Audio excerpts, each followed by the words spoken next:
Хочешь узнать, какой он как мужчина, как можно скорее? Посмотри на одну единственную вещь, на один очень важный фактор. Из-за него большинство девушек, если закрывают на это глаза, расстаются в конечном итоге, потому что снова возвращаются к этому.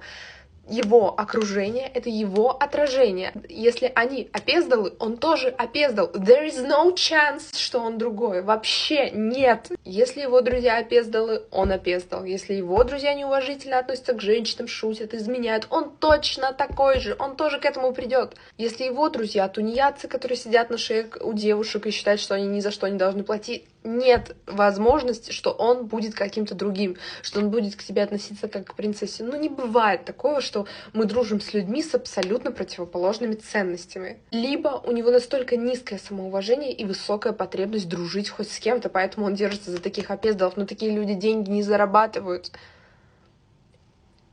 Скажи мне, кто твой друг, и я скажу, кто ты.